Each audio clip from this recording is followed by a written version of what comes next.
اللہ ہی اللہ کیا کرو، دکھ نہ کسی کو دیا کرو، جو دنیا کا مالک ہے نام اسی کا لیا کرو۔ السلام علیکم ورحمۃ اللہ وبرکاتہ۔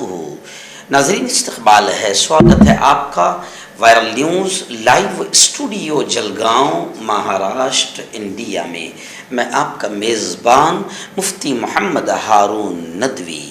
آئیے پیارے ملک بھارت کی بہت ہی خاص بڑی 10 اہم خبروں پر نظر ڈالتے ہیں، لیکن سب سے پہلے میں اپیل کروں گا کہ جو ساتھی نئے ہیں اور ابھی تک اس بے باک سچے چینل سے جڑے نہیں ہیں، اگر آپ چاہتے ہو کہ آپ کو ملک بھارت کی اور پوری دنیا کی صحیح اور سچی خبریں دیکھنے اور سننے کو ملیں تو پھر آپ اس چینل سے جڑ جائیے۔ سبسکرائب کر لیجئے ہمارے اس چینل کو، بیل آئیکن گھنٹی کے بٹن کو دبا دیجئے تاکہ ہماری ہر ویڈیو، ہر خبر آپ کو آپ کے موبائل پر مل سکے۔ اور ہاں ناظرین، ہم ہر روز ایک اپیل کرتے ہیں کہ پلیز یہ ایک پرائیویٹ چینل ہے اور چینل چلانے کے لیے پوری ایک ٹیم کام کرتی ہے، بڑا روپیہ پیسہ خرچ ہوتا ہے۔ اگر آپ چاہتے ہو کہ ایسے چینل جو ظلم اور ظالموں کے خلاف بے باک انداز میں بول رہے ہیں، اگر آپ چاہتے ہو کہ ایسے چینل مضبوط ہوں تو پلیز آپ چینل کی فائنینشیل ہیلپ، مالی تعاون، مالی مدد ضرور کیجیے۔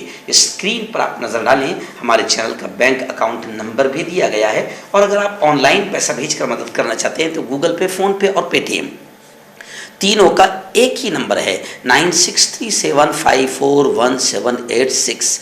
اللہ نے جو بھی آپ کو طاقت دی ہے اس اعتبار سے ہر دن یا ہفتے میں یا مہینے میں ایک بار ہی صحیح 200، 500، 1000 جو بھی آپ چینل کی مدد کر سکتے ہیں مدد کیجیے، چینل کو مضبوط کیجیے، ہمارا ساتھ دیجیے۔ ناظرین، اس وقت پہلی بڑی خبر میری نگاہوں کے سامنے ریاست مہاراشٹر کے تاریخی قدیم شہر اورنگ آباد کے قدیم ادارے جامعہ اسلامیہ کاشف العلوم اورنگ آباد سے آ رہی ہے۔ جی ہاں، گزشتہ کل الحمدللہ جامعہ اسلامیہ جو ایک قدیم دینی ادارہ ہے، 65 سال 65 ایئر مکمل ہو گئے ہیں، اور جامعہ کے تمام ذمہ داران نے 65 سالہ اجلاس تعلیمی و تقریب دستار بندی کا انعقاد کیا تھا، جس میں ملک کی مشہور دونوں دینی درسگاہ یعنی دارالعلوم دیوبند وقف اور دارالعلوم ندوۃ العلماء کے محتمم مولانا سفیان صاحب قاسمی اور ندوۃ العلماء کے محتمم حضرت مولانا سید بلال عبدالحی حسنی ندوی تشریف لائے تھے۔ اس موقع پر تمام ہی ابنائے کاشف قدیم 65 سالوں میں جو فارغ ہوئے ہیں ان میں سے منتخب طلباء یعنی 16 طلباء کی دستار بندی مولانا سفیان صاحب قاسمی اور مولانا سید بلال حسنی ندوی کے ہاتھوں سے کی گئی، اور الحمدللہ اللہ کے شکر کے ساتھ میں یہ کہہ رہا ہوں کہ ان منتخب 16 طلباء میں میرا اپنا بھی نام شامل تھا۔ مولانا سفیان قاسمی اور مولانا بلال حسنی ندوی کے ہاتھوں میری دستار فضیلت، دستار بندی عمل میں آئی۔ رب العالمین کا اس احسان پر میں شکریہ ادا کرتا ہوں۔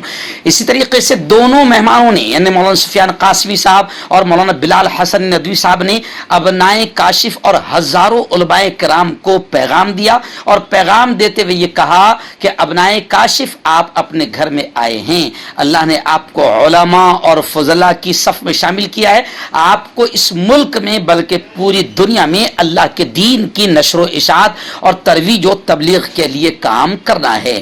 میں اس کامیاب اجلاس پر مجلس عاملہ جامعہ اسلامیہ کاشف العلوم اورنگ آباد ان تمام کا دل کی گہرائیوں سے شکریہ ادا کرتا ہوں۔ یہ اجلاس بڑا کامیاب رہا، اور اس اجلاس میں ہزاروں کی تعداد میں علماء فضلاء شامل رہے، اور ابنائے کاشف قدیم نے مجلس عاملہ جامعہ اسلامیہ کاشف العلوم کا دل کی گہرائیوں سے شکریہ ادا کیا کہ جامعہ کے ذمہ داروں نے یہ حسین موقع ہم سب کو نصیب فرمایا، اور کوئی 30 سال کے بعد، کوئی 40 سال کے بعد، کوئی 50 سال کے بعد اپنے ساتھیوں سے سب کی ملاقات ہوئی اور سب نے خوشیوں کا اظہار کیا۔ ناظرین، دوسری بڑی خبر میری نگاہوں کے سامنے ہے۔ جی ہاں، گزشتہ کل اس پیارے ملک ہندوستان کو جو ایشیا کپ حاصل ہوا ہے وہ سراج کی محنتوں کا نتیجہ اور سراج کی قاتلانہ گیند بازی کا نتیجہ ہے۔ ہندوستان 8ویں بار ایشیا کپ پر قابض ہوا ہے۔ فائنل میں 10 وکٹوں کے ساتھ تاریخ ساز فتح ہندوستان کو ملی ہے۔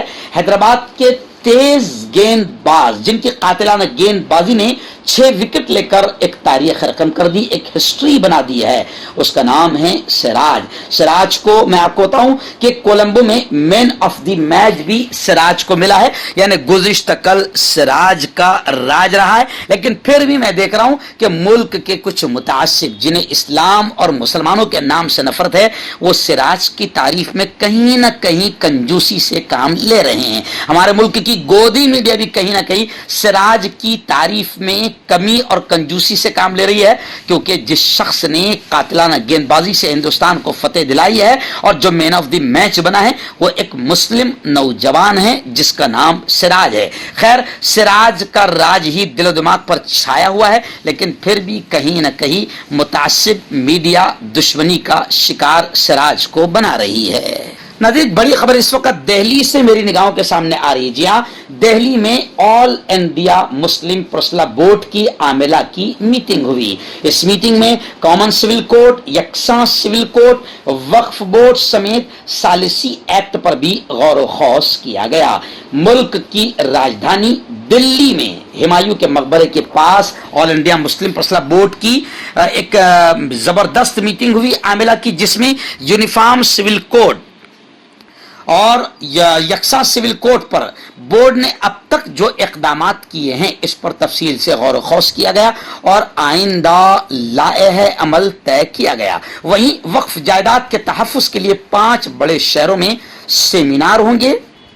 اس پروگرام کا خاکہ بھی بنایا گیا۔ ان 5 بڑے شہروں میں دہلی، ممبئی، حیدرآباد وغیرہ شامل ہے۔ اس کے علاوہ مصالحت اور ثالثی یعنی میڈیسن ایکٹ، اس قانون کے خد و خال پر بھی تفصیلی گفتگو کی گئی اور اس کے جائزے کے لیے وکلاء پر مشتمل کمیٹی تشکیل دی گئی۔ اجلاس میں اصلاح معاشرہ، تفہیم شریعت کے کاموں کو وسعت دینے کے لیے بھی کچھ نئے خاکے مرتب کیے گئے۔